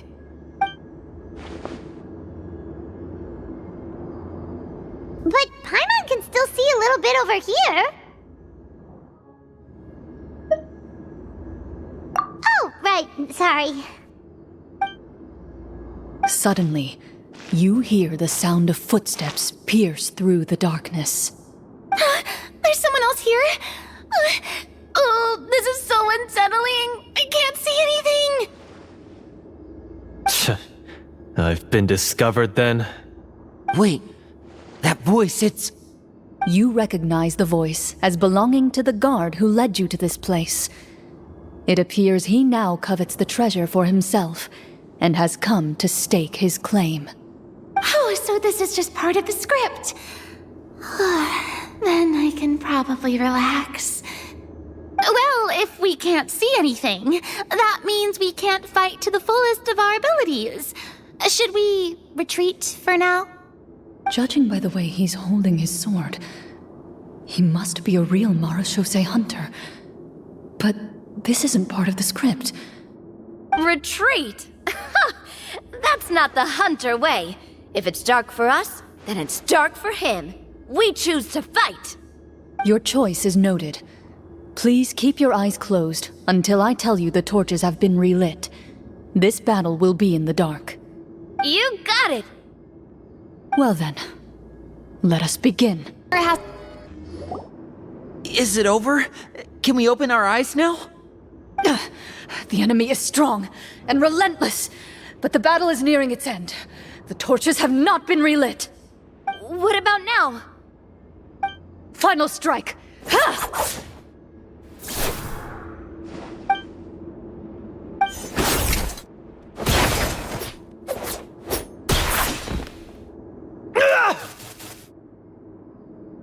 Oh, well, did we get him?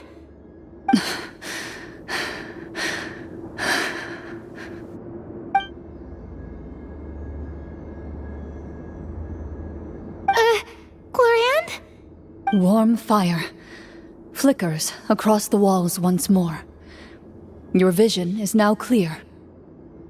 In an impressive display of courage, the 4 of you successfully defeat the uninvited guest. That look in his eyes. It's like he became an entirely different person as soon as I defeated him. Huh? Mr. Florian? Oh, wait. We're supposed to be role-playing. I should stay in character. Speak your name, guard. Why did you lead us here just to betray us? Is this treasure really more important to you than bringing peace to the kingdom? What kingdom? What peace? Those were nothing but lies! I, Florian, am a true Marashose hunter, descended from hunters of ages past. So he's also using his real name.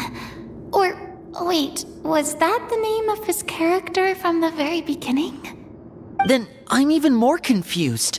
If you truly are a Marashose hunter, shouldn't you want to help us just like you said before? Shouldn't we fight together for the sake of the people? What do you know? In this day and age, there's no glory to be had as a Marashose hunter. What's that supposed to mean? My skills were passed down to me by my father. We lived a life of obscurity in the remote wilderness. Still, he devoted everything he had to being a Marashose hunter. And what did he get in return? A life of poverty and pain. In a world that forgot all about him. When he died, not a single person came to mourn his passing. The Marashose hunters were the ones who saved this city, were heroes. We deserved more recognition and respect than this. Is he talking about how no one in the capital seems to remember the hunters and their legacy? I didn't expect the script to contain this level of social criticism. So that's why you want to take the treasure for yourself? You feel like you're owed fame and wealth? If you already knew where the treasure was located, why didn't you just come down here and take it? Because I still needed the final key. Only a true Marashose hunter is capable of passing through this final door. As someone who sought to hurt others for his own gain, Florian lost that right long ago. Okay, but what is this treasure anyway? We've got all the keys, right? So can we just go in and take a look? You're sure you want to go in? We've been talking about it for so long, of course we want to see what's inside! And we've already defeated Florian, right? So he won't try to take it from us anymore. Pesky brats. Watch yourself. Then let's open the door together. All right. Your choice of action is confirmed.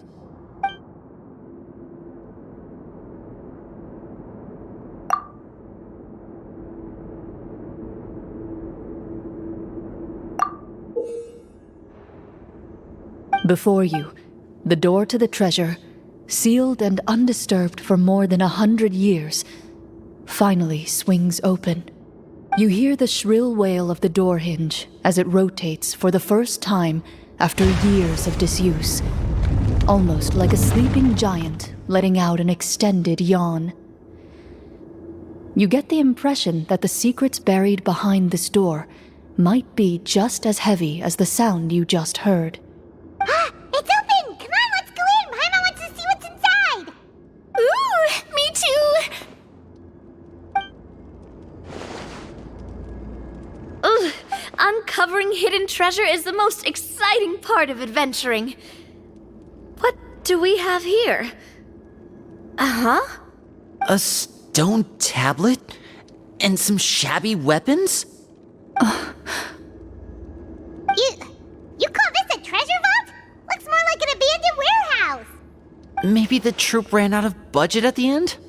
They provided a super immersive experience at the beginning only to drop the ball at the most important part? They could have at least filled this place with cardboard mora or something! Wait, I get it now. Paimon, this is the real Marashose hunter treasure. Huh? This is it? The Marashose hunter treasure is just a stone slab and some broken swords? I can't believe it. I refuse to believe it!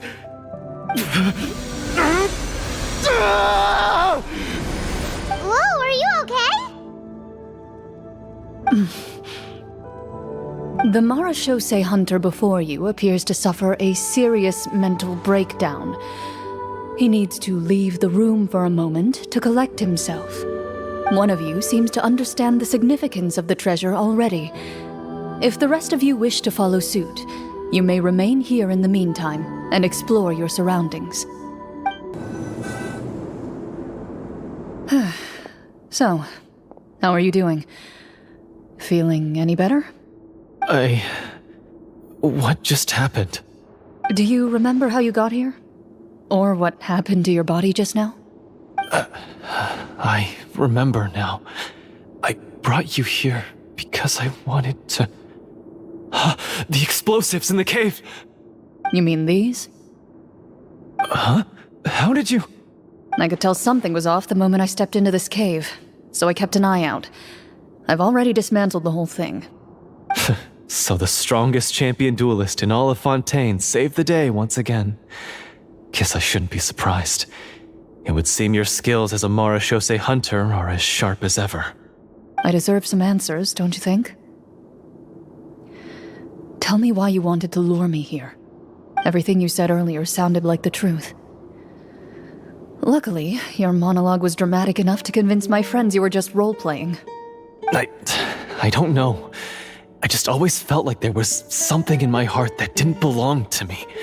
Something agitated and angry. Who knows? Maybe it was my own anger all along. I could never really tell. The feelings about my father and the other Marechaussee hunters are real. It just wasn't fair. I was angry, bitter that no one remembered them or praised their accomplishments. I don't know when it started, but at some point, my anger came to completely consume me. At that point, I remembered the legend my father used to tell me. The one about the treasure. But if the treasure was all you cared about, why plant all those explosives? Wouldn't they just destroy the treasure and bury you along with it? I can't remember. My head is a mess. It felt like there was this voice telling me to eliminate the hunters, but now it's gone. From your description, I suspect you were dealing with a devorator. A devorator? Oh, your master... your father, I mean. Never talked about it? It was a kind of monster that was active several centuries ago. No, I've heard of it. I'm just not sure why you suddenly... Wait, it can't be. The seal! The seal? My family has served as Marechaussee hunters for many generations. But the title and swordsmanship weren't the only things passed down over our line. There was a seal as well. My father instructed me to always watch over that seal and maintain it regularly. He said it had been passed down over a truly ancient age, and protecting it was our clan's most important duty. But I neglected that duty after he died. I finally decided to come down and check on it one day, and that's where my memories become fuzzy. The Devorator would be a formidable adversary for any mortal being, even ones as capable as the Hunters. If you lacked the power to completely destroy it, you could easily fall prey to its influence and corruption. In light of this, some Marechaussee hunters chose to seal the Devorator away, in the hopes that a permanent solution would come with the passage of time. I heard it has the power to amplify the obsessions and desires in people's hearts, to the point where they overtake you entirely. It would seem I'm not just lacking in skill with a blade, but in mental fortitude as well. And yet, you were able to retrieve 3 of the 4 keys. If I remember correctly, each was entrusted to a respected and capable hunter. How did you manage it? One of them belonged to my father. The second I stole from a different hunter. And the third was one that I snatched while the person was on the way home from the tavern. I nearly died in that alley. I know just how strong you are. It's as clear as day to everyone in Fontaine. I observed you from dusk to dawn, but could never find any opportunity to sneak up on you. I never even saw you drink a single glass of liquor. The only way I could think to obtain that last key was to lure you here using your hobby, and then... Oh, I get it now. That monster, it wanted to bury you here alongside the treasure. I won't comment on anything else, but the script was good. Well, I did pour my heart and soul into it. The stories my father used to tell me about the glory of the heroic Marechaussee hunters and how they came to be forgotten. It's more than just a story. Huh? You're proud to be a hunter. You're still holding onto that part of yourself, no matter how small. I have done so many despicable things. I have nothing to be proud of. Then explain the purpose of the evil sorcerer in your story. Isn't he the true antagonist? The one who sought nothing but his own gain, and used the people as pawns to attain it? In your heart of hearts, he was the one you truly wanted to defeat. But I've already tainted my sword. I no longer have any right to... Wake up, Florian. Remember how you introduced yourself earlier. Do you really think the hunters acted out of a desire for honor and glory? Or to be loved and acknowledged by the people? What did your father teach you about our order? You do not wield your sword for yourself, but to protect those you serve. There's nothing special about a blade. It's the intentions of the wielder that matter above all else. Do you still not understand? even after seeing the treasure for yourself? The contents of that room, they represent the true legacy the hunters left behind. You're right. I am a Marashose hunter. It's time for me to redeem, no, to finally serve the people I vowed to protect all along. I wouldn't be so quick to push aside the need for redemption. I know.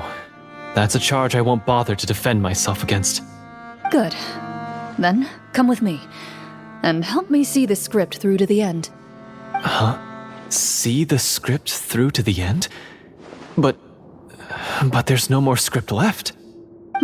Never finished it, huh? No, I mean, I wrote the script with the sole purpose of luring you all here. There was no reason to write beyond this point. Then we'll just have to keep writing it. The evil sorcerer still needs to be defeated. You mean the Devorator? Are you saying I have to make up the rest of the script as we go along? Is that really so hard? You've already written most of it. Surely you can write an ending where the hunters win and justice prevails. I'll be there to help you too. You aren't afraid your party will fall into danger? I know what my friends are capable of, and they're all quite skilled. Besides, I need their help. Then, are you going to tell them the truth about all this? I don't intend to spoil the fun. Sometimes, protecting dreams and fantasies is more important than exposing the truth. Don't you think?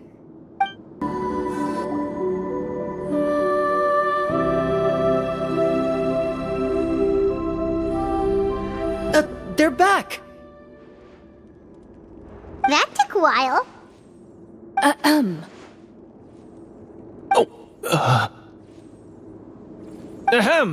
My fellow Marashose hunters, please forgive me, for I have sinned. Tone it down. Sorry. After crossing swords with you and witnessing your courage in battle, I've rediscovered my true self and regained my pride as a Marashose hunter. Oh, do I smell a redemption arc? I confess, I was brainwashed by the evil sorcerer. He asked me to lure you here so he could bury you in this cave. That little... Wait, you're saying all of that wasn't you, but the evil sorcerer? That's right. He's adept at manipulating the hearts and minds of the people. I fell under his influence because I did not possess a strong enough sense of will. And how are you going to prove that you're a changed man? We're not going to fall for the same trap twice. To be perfectly honest, I only came to my senses after seeing the treasure. It reminded me of my father's past teachings. The treasure was actually... The names of all the Marashose hunters from ages past and their weapons? Wait, you already know? Of course. Don't underestimate a veteran role player's exploration skills. Oh, wait, I mean Marashose hunter Navia's exploration skills. We just finished reading through the content of the stone tablet. That tablet recorded the lives of some fascinating people. For example, this Marashose hunter called Est. She inherited the responsibilities of the Golden Hunter and passed judgment on many people. But in private, she had a very easygoing personality. Her favorite pastime was singing and dancing with her friends, and she was said to have a beautiful voice. So, she was just like you. Oh, you really think so? Well, when you put it that way, I suppose I also have a few things in common with this Walter.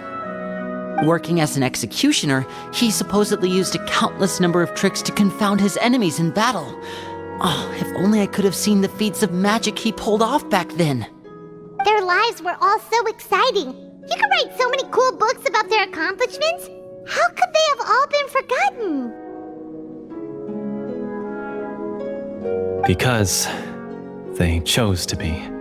To hunt monsters that only appear in the shadows, you must also operate in the dark. To be a Marashose hunter is to willingly give up on wealth and fame. Then this stone tablet must have been left behind by their companions.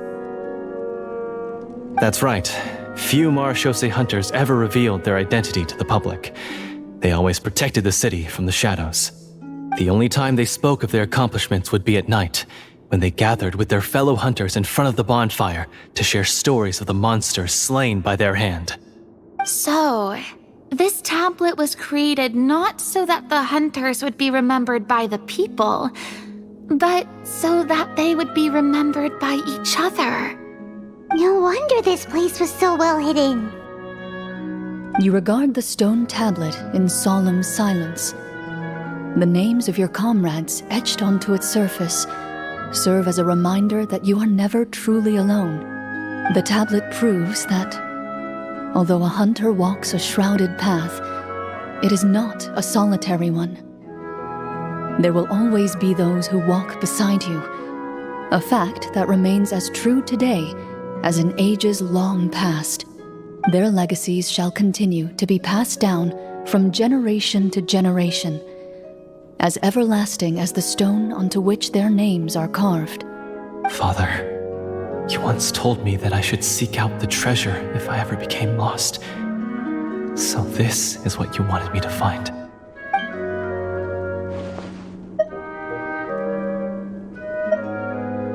Thank you, my friend. You are very kind. I implore you, everyone, please give me a chance to make up for all I've done.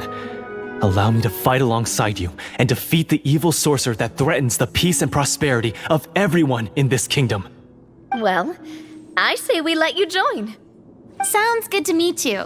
Everyone makes mistakes. What matters is what you do to make up for them. I have no objections, but Mr. Florian, do you even know how to defeat the evil sorcerer?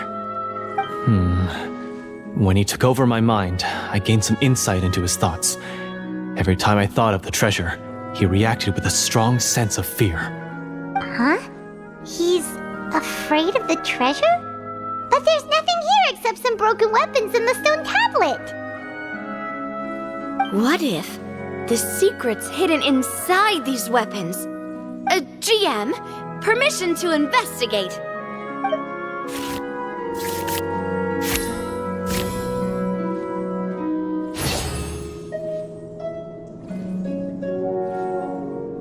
At first glance, the weapons appear absolutely ordinary. But as you observe them, you notice a faint energy emanating from within. These blades have slain countless monsters. Though it's been a long time since they were used in battle, their edges remain sharp, as if they're simply waiting for the next worthy hunter to carry on their legacy. So basically take these with us, right? I'll take this weapon, since it used to belong to Est. Maybe it'll find comfort in being held by someone who appreciates the arts. Good idea. I'll take Mr. Walter's bow then, from one archer-magician to another. Paimon's gonna pick a cool weapon too!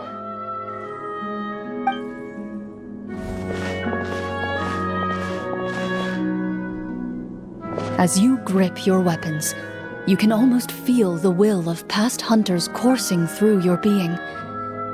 It's a feeling of courage, determination, a silent vow passed down from generation to generation that says, eradicate the monsters, no matter the cost.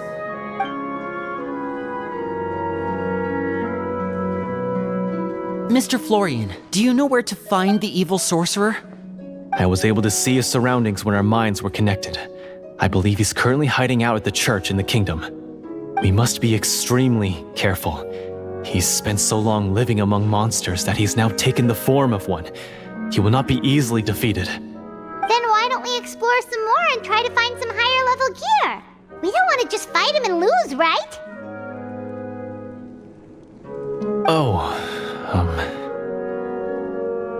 No, we have to strike now. He was greatly weakened when I managed to break out of his control. If we let him rest, he might have time to escape. I agree with Mr. Florian. We've got to act while we have the advantage. Don't forget, the people of the capital are counting on us. Yeah, now that we've got a plan, there's no point in waiting. The longer this drags on, the worse it will be for everybody. Yes, that's what's called... Yes, that's exactly right.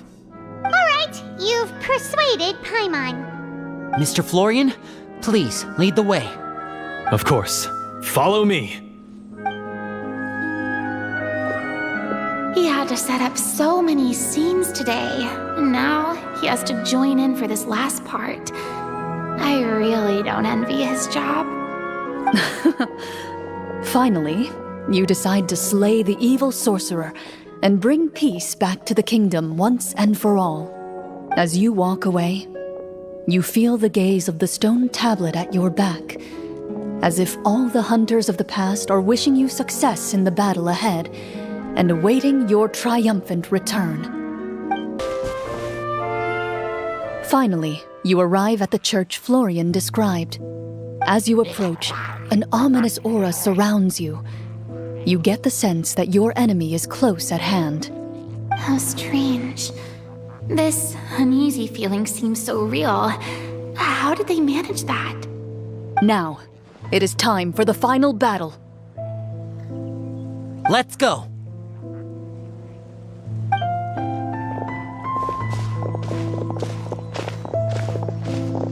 Florian, wait. What's wrong? I think you should wait outside. You've already been corrupted by the Devorator once. It could easily re-enter your mind and take control of your body. I don't think it's a good idea for you to be this close. If it corrupts you again, it's possible you might take on a new form entirely. That's exactly why I have to go. Why I should be at the very front. You mean... Yes. I intend to lure it into my body. That's too risky. If things get out of hand, I might have to kill you. Do you understand how dangerous this is? I understand, but if I do this, you'll have a clear and visible target. The Devorator will have a hard time passing up a chance to enter a body it knows how to control. You won't have to worry about any of your friends being taken over. You're not like me, Miss Clorinde. You're a just and powerful Marechaussee hunter.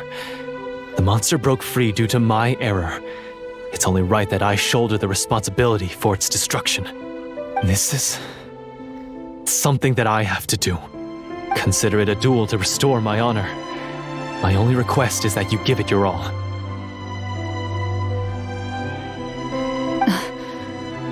I understand. Then, as a champion duelist, I hereby accept your request for a duel, and extend to you my most sincere regards. Thank you. The battle is now upon us. Let the Devorator once again tremble under the blade of the Marechaussee hunters. Huh?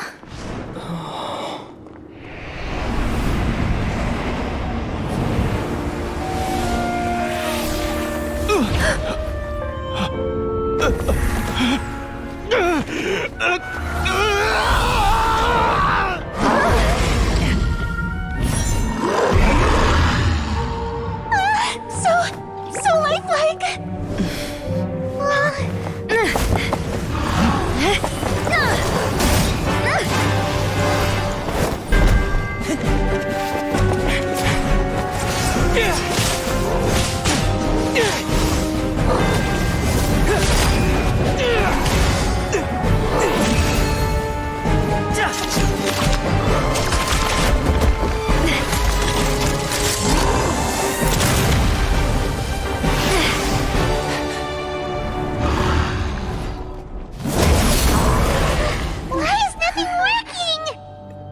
This foe is not invincible.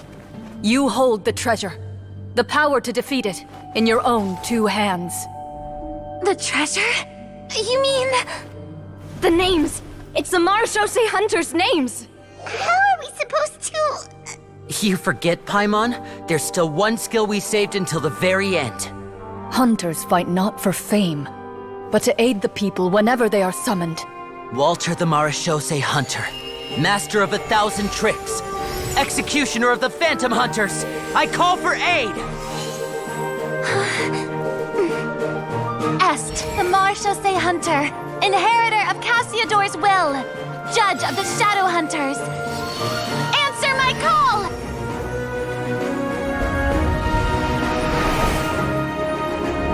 Petronia, protector of justice and order, the hunter I respect the most. Thank you for saving my friend, the best one I'll ever know. Please, lend us your strength.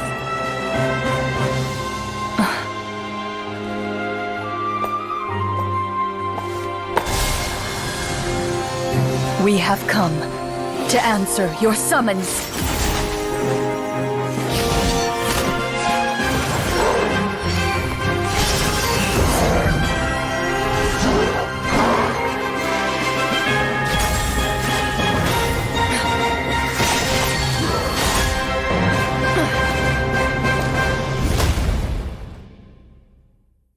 And so, the monsters were eradicated, and the sorcerer was defeated. Peace soon returned to the capital. Those in the court, manipulated by the sorcerer, also recognized the errors of their ways. Some remembered the names of the heroes who saved their kingdom, but others simply continued their lives none the wiser. Such is the story of the Marachose Hunters. They pursue the phantoms in the darkness and exterminate all who pose a threat. They will always protect the city and those within it, even should all memory of their accomplishments be forgotten by the very people they serve. I'm assuming we've finally reached the end of the script. Yes, you've reached one of the better endings. It's a pretty solid story overall. I thought it was just an ordinary adventure at first, but the further we got into it, the more impressed I became with the production and the plot. That final battle especially. All the effects were super realistic. Oh, right. Yeah, totally. That's a really good point. I never expected the weapons we picked up from that vault would have that kind of effect. Yeah, mine nearly scared the daylights out of me when it started glowing. I took a good look at it after we got out, but I don't think it ever lit up again. Oh, we should probably give these props back, right? I'll just leave mine here. Did you have a good time? Of course. Let me know if another script like this comes around. Sure, no problem. Then I'll head back for now. I think I need some time to fully digest everything that just happened. Once Mr. Florian is awake, please pass on my regards to him. He must be extremely exhausted to have passed out cold like that. You're right. He's had a lot to deal with. Well, see you all some other time. Toodaloo!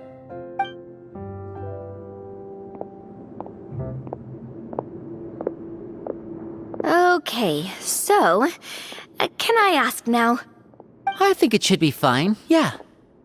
what in the world was going on back there? So you saw through all of that? That time in the cave when you told us to close our eyes, it'd be weirder if we didn't notice anything. I was dying of curiosity the entire time. I mean, you did a pretty bang-up job of pretending nothing had gone wrong. Farina actually looked like she thought all of it was planned. Guess none of us wanted to be the one to break the illusion. What are you all talking about? Oh, wait. Don't tell me Paimon never... Oh, this is all my fault. It's not too late to cover your ears. Here, Paimon, I'll do it for you. Bit late for that, don't you think? You're saying everything that happened back there wasn't actually part of the script? It's probably more accurate to say this was never a real scripted story to begin with. What? So loud. My head. Hey, you! Get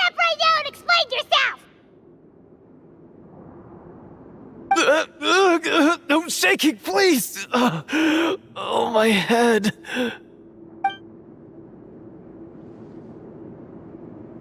Did Paimon just hear that right? You guys made up that whole last part on the spot? It's not nice to lie to people, but Paimon's got to admit that was a really good story, Florian. Oh, and nice improvisation, Clorinde! Yeah, it was like watching a magician improvise a spectacular magic trick after forgetting an important prop. If Paimon knew something was wrong with that vault, she would have floated straight in the opposite direction. Everything was under control. As if you've ever described a situation as being out of control.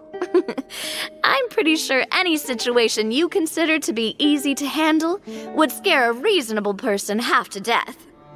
Guess I'm just used to it. You must run into a lot of unexpected situations then. That explains why you're so good at coming up with things on the spot.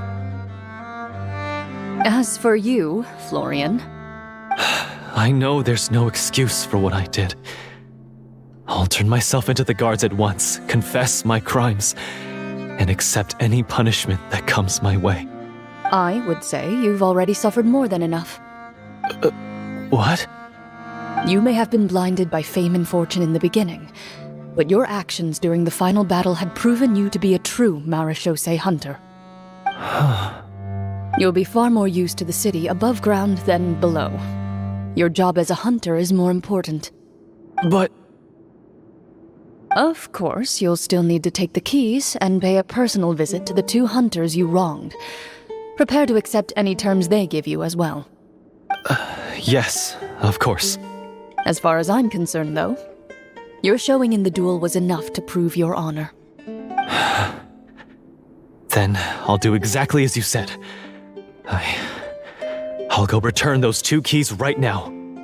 Thank you so much, everyone. I'll do my best to prove myself worthy of the second chance you've given me. I swear this on my name and honor as a Marechaussee hunter. Until we meet again, everyone.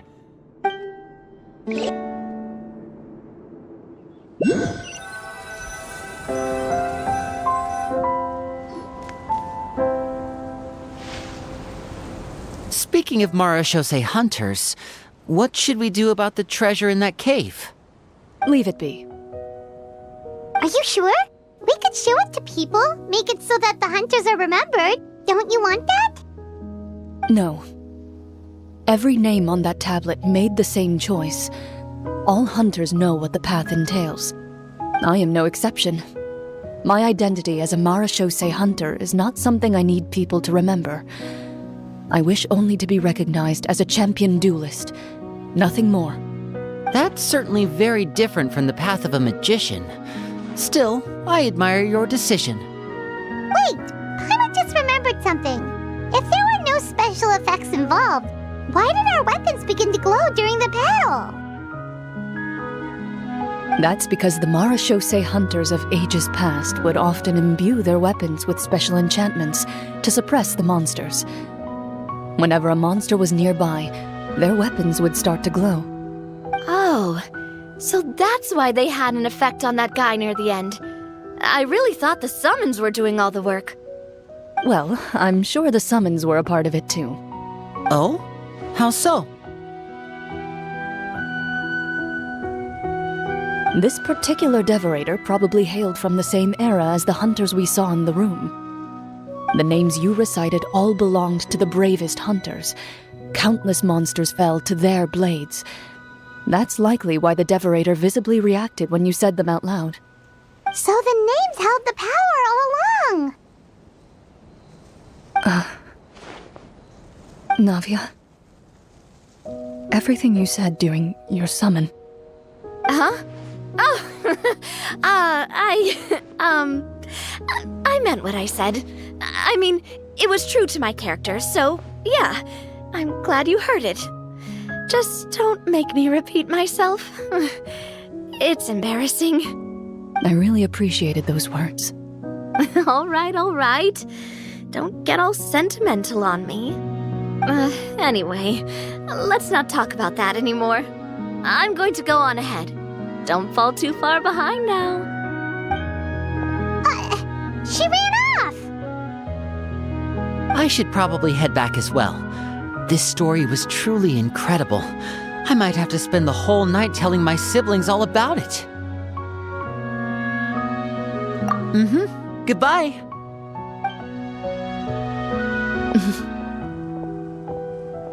Traveler, should your name and deeds be forgotten, what do you think the significance of your journey will be?